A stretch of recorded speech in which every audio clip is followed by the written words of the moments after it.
So whatever day it is that you're watching this, so you know what that means. Guys, welcome back to another edition of Dark Powerrr, where we cover AEW Dark and MLW Fusion. Thank you guys, as always, for tuning in. Before we get to anything, though, we got to ask you to hit that like, comment, share, and subscribe. And I'd like to take this time just to thank all of our members of the True Heel Heat family. We have finally hit 1,000 subscribers on our YouTube channel. It's an incredible milestone. We appreciate everything that you guys do for us when it comes to tuning in, week out, when it comes to sharing us with your family, your friends, your fellow wrestling fans. We appreciate all of it. And guys, if you are a new watcher and you haven't hit the subscribe button yet, please do so. Please make the same decision that over 1,000 people have done as well. And well, just thank you guys yet again. So let's get straight to it, guys.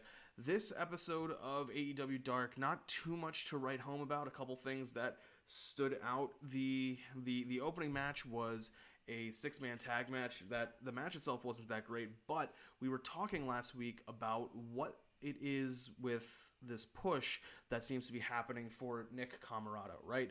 Why was he chosen to be the person who faced Jon Moxley in his return match? Why is he teaming with the Natural Nightmares when, it made more sense, as I was saying last week, for Lee Johnson to be somebody who was tagging with the Natural Nightmares? Well, we now know that Nick Comoroto has joined the Nightmare family, so congratulations to him. We can see the baby steps towards maybe getting him fully signed, and with that in mind, congratulations to Aaron Solo for joining the Nightmare family as well, and to Lee Johnson for being signed. Lee Johnson is officially All Elite, and that's where we want to start this episode of Dark Powerrr, talking about Dark, because one of the first things that stood out to me was the tag match between SCU and Solo and Lee Johnson. Now, these are four really good people in the ring. They know what they're doing. Obviously, SCU has the experience edge by far. I'm pretty sure that Daniels was wrestling when Lee Johnson was a baby. I think Lee Johnson's supposed to be, I think he's like 19, 20 years old, and I'm pretty sure Daniels has been wrestling since the early 2000s, at the very least, probably earlier than that.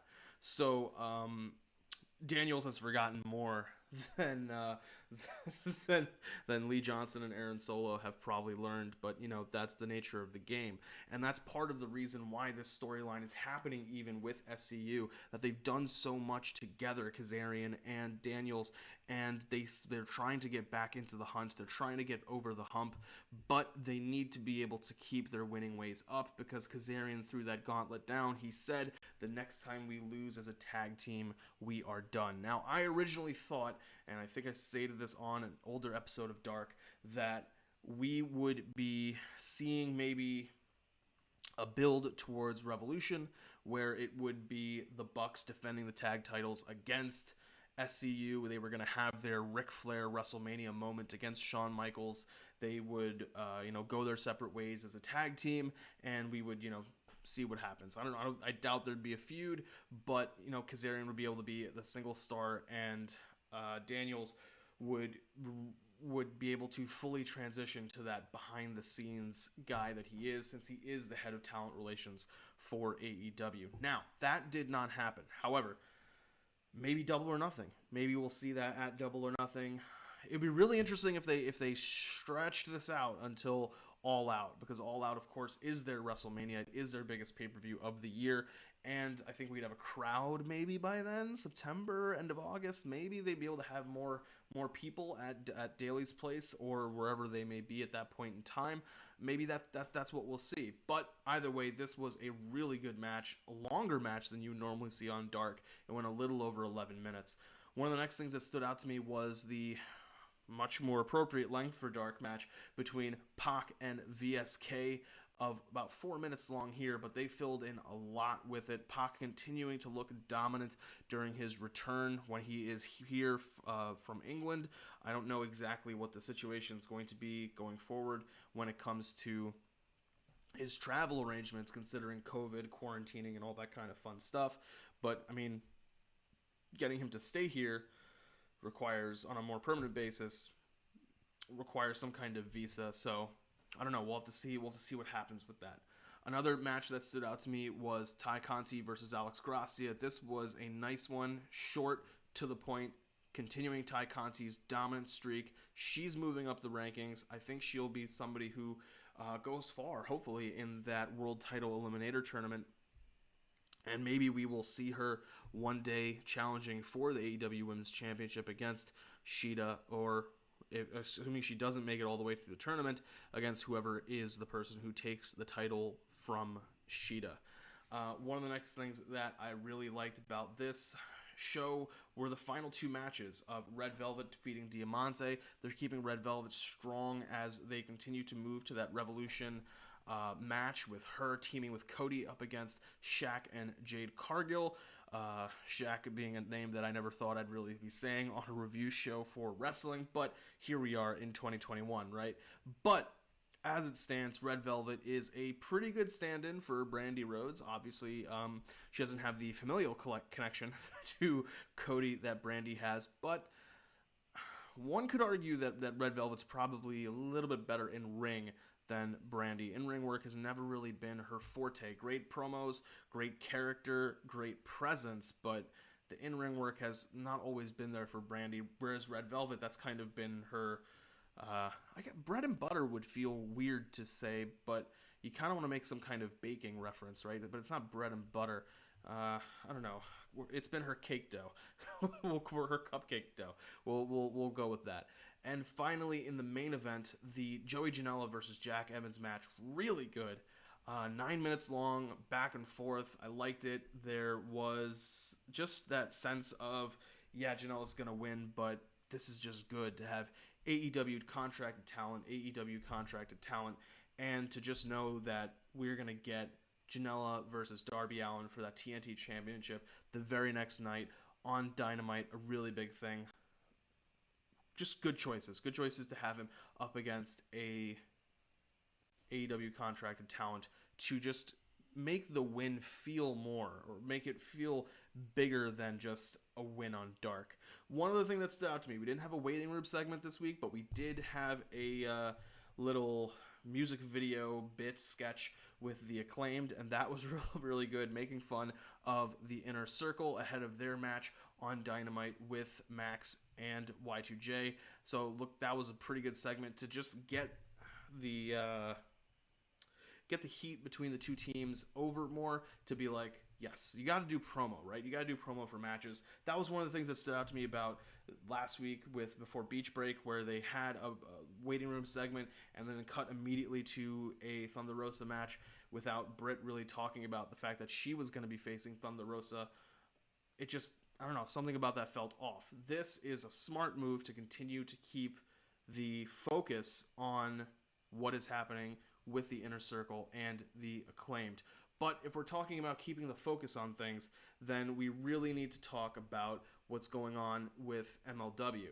Now here, this week on MLW, we had a couple matches and a nice tease for something, like I like that sometimes, where it's kind of a, we were supposed to get this, but we didn't kind of thing. So a good situation all around. So let's talk about this. We have 3 matches on MLW this week. We start off with ACH against Brian Pillman Jr. ACH picks up the win. It's just under 6 minutes. Good match, quick match. They're using Pillman for whatever they're able to for these tapings, considering I think he is kind of finished up with MLW and he is with AEW full-time. The fact that they are, having him lose on his way out makes sense. You kind of come in on your back and you should go out on your back, right? And so in a way that works for what's supposed to be happening here. But during the match, we have Tom Lawler and Filthy, the Team Filthy, in the background. After the match, they try to sneak attack ACH, but who makes the save? The Von Erichs, and that's continuing the theme of the war of sorts between Team Filthy and between the Von Erichs. I'm assuming, they didn't really announce it for Filthy Island, but I'm assuming we're going to be getting something to that effect down the road, between maybe like a 6-man tag match. I think that'll be really interesting to watch.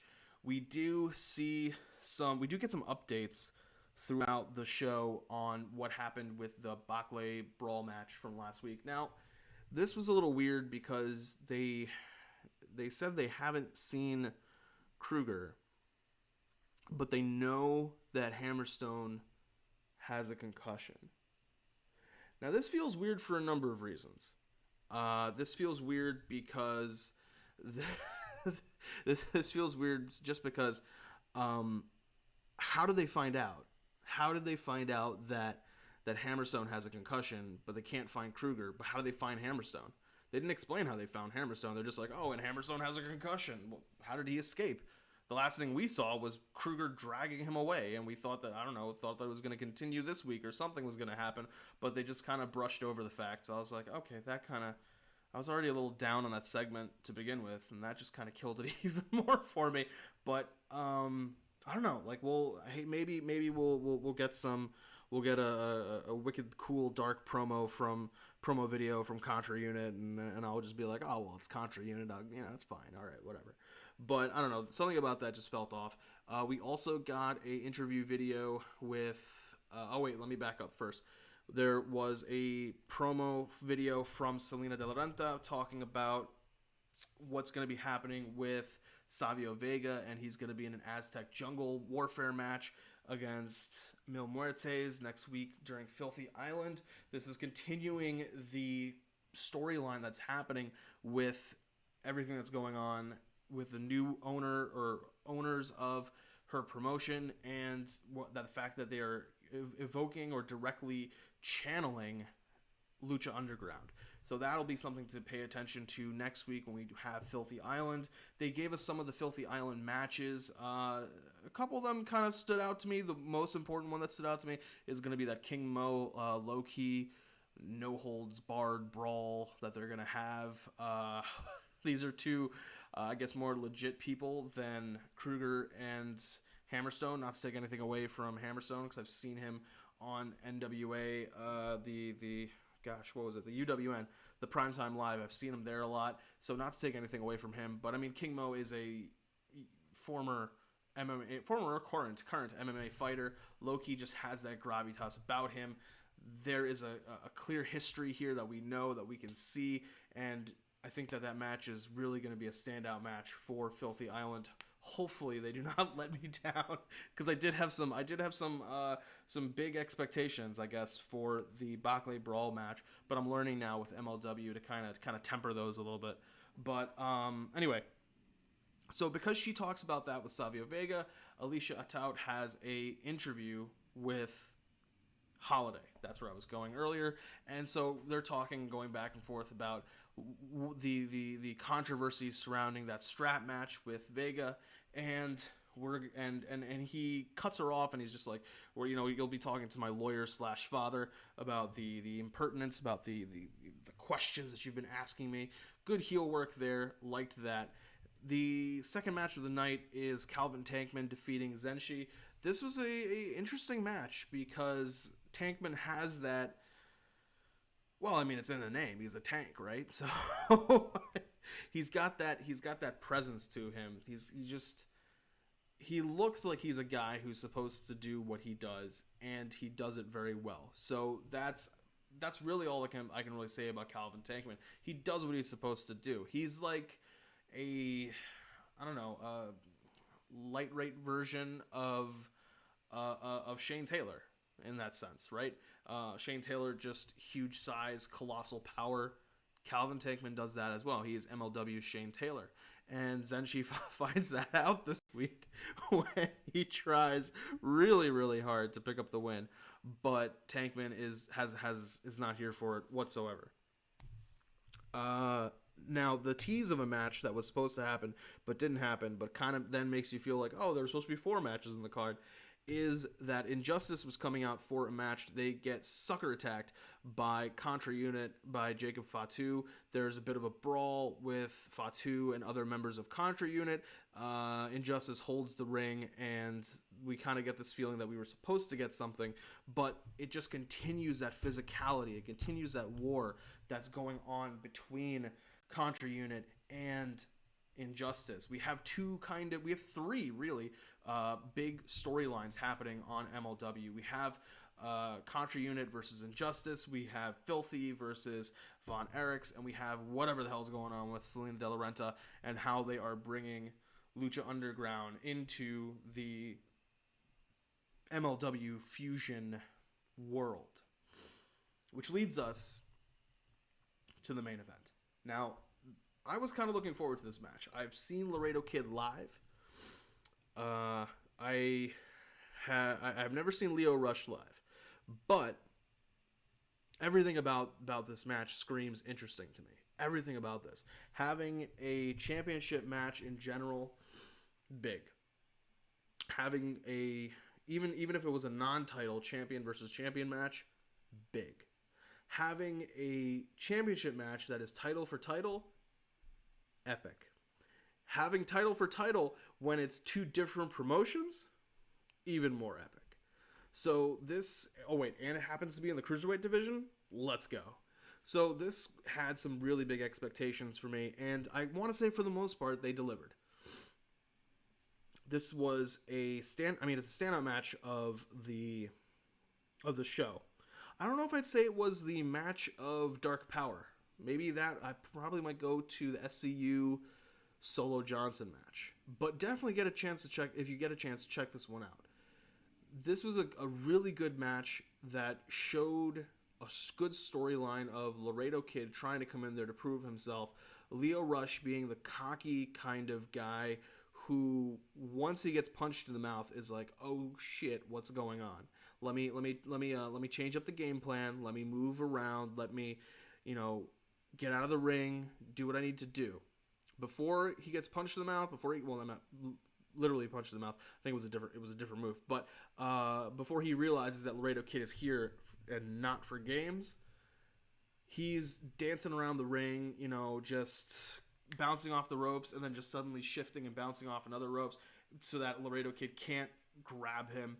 There's just levels of cockiness that's going on that you expect. But then once he takes that hit, once he realizes that Laredo Kid is here and not to mess around, then, it starts to settle down. We start to get into a match. And and from then on, it's really, really good. And that earlier part sets up why it's so good, because these are two guys who are good in the ring, know what they're doing, and put on a good show. Yeah, I gotta say, this was a really, really good one. Check it out if you get the chance. But Lio Rush picks up the win after, I think this one was, how much was this? 10 minutes, 25 seconds. Good match. Picks up the win. He is now the AAA Cruiserweight Champion and the MLW Middleweight Champion. He is a dual champion. Lio Rush, gotta hats off to him, man.